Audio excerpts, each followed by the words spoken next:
Welcome language learners from all around the globe to Listen Up, the podcast that takes you on a captivating voyage through the English language. Whether you've just started your journey or have been navigating the intricacies of English for some time, this podcast is designed to be your trusty compass, guiding you towards fluency and unlocking the wonders of English. I'm your host, Karen, a passionate traveller and an experienced teacher of English as a second language. Join me as we embark on an exciting expedition filled with British history read by a native speaker. Together, we'll conquer the challenges and celebrate the victories of learning English as a foreign language. Each episode of Listen Up will immerse you in a variety of topics, from aspects of British culture, history, and literature. We'll explore useful vocabulary that will empower you to communicate confidently in English. If you want to read along with the podcast, head to my website www.onepawinthesand.com/ESL. The link is in the description. But this podcast isn't just about learning English in isolation. It's about building a community of language learners, supporting one another, and fostering a love of the English language. I encourage you to engage with us through my Patreon page, where you can connect with fellow learners, ask questions, and share your own language journey. So, whether you're sipping tea in Tokyo, walking the streets in Sao Paulo, or studying in a bustling cafe in Berlin, Listen Up is here to accompany you on your quest for English fluency. Join me as we embark on this transformative expedition where language becomes an adventure and your dreams of effective communication become a reality.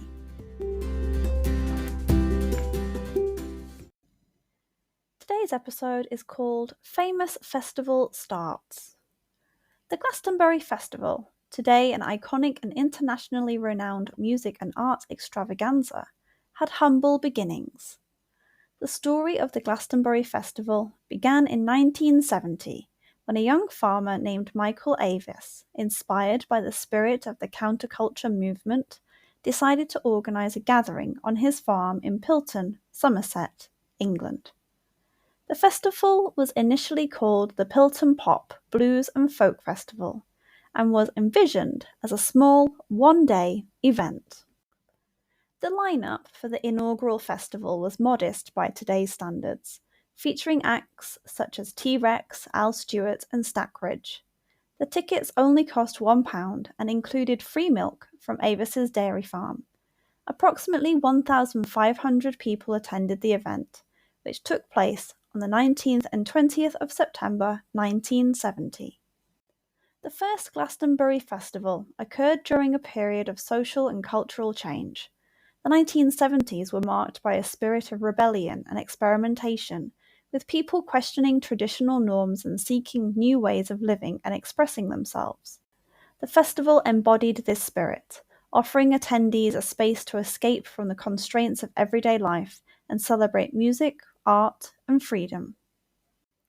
Despite its modest beginnings, the first Glastonbury Festival set a precedent for future editions.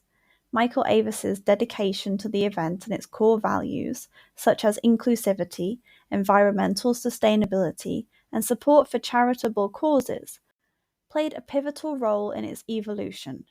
The festival's eclectic lineup also continued to attract a diverse audience, making it a unique gathering of music enthusiasts, artists, and free spirits.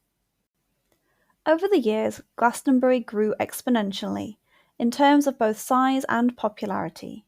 It became a cultural landmark and a highlight of the British summer, with legendary performances from artists like David Bowie, Oasis, Beyoncé, and many more. The festival expanded its offering to include not only music but also theatre, circus acts, poetry, and visual arts, creating a truly immersive experience. The Glastonbury Festival is no longer confined to the UK. It has become a global phenomenon, attracting attendees and media attention from around the world. Its ethos of social and environmental responsibility, coupled with its commitment to showcasing diverse musical genres, has helped shape the festival landscape worldwide, attracting approximately 200,000 attendees each year. The first Glastonbury Festival may have been a modest gathering, but it sowed the seeds for a cultural revolution. It epitomised the spirit of the 1970s counterculture movement and set the stage for one of the world's most iconic and influential music festivals. Today, Glastonbury continues to be a celebration of music, art, and freedom, a testament to the enduring power of a collective expression and human connection.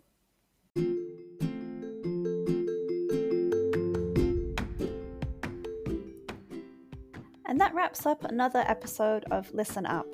I hope you enjoyed learning about my topic today and practicing your English.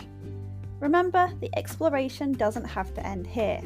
If you have any lingering questions or want to continue the conversation, I've got some great opportunities for you. First off, I offer private lessons for those of you eager to expand your knowledge further, whether it's practicing today's subject or exploring other topics. I'm here to guide you on your English journey. Reach out to me through my website or social media platforms, and let's embark on a personalised learning experience together. I have been involved with training people for more than 10 years. I've been teaching English as a second language for over a year, in which time I have taught over 500 students, many of whom are regulars. But wait, there's more. If you're a devoted fan of Listen Up and want to show your support, consider joining our Patreon community. Your contribution directly helps us bring you more episodes and maintain the quality of our show. Your support truly means the world to me, and we couldn't continue this podcast without you. So whether you choose private lessons or Patreon, or both, I look forward to staying connected and exploring the fascinating realms of English as a second language together. Thank you once again for joining us on Listen Up. Until next time, keep practicing.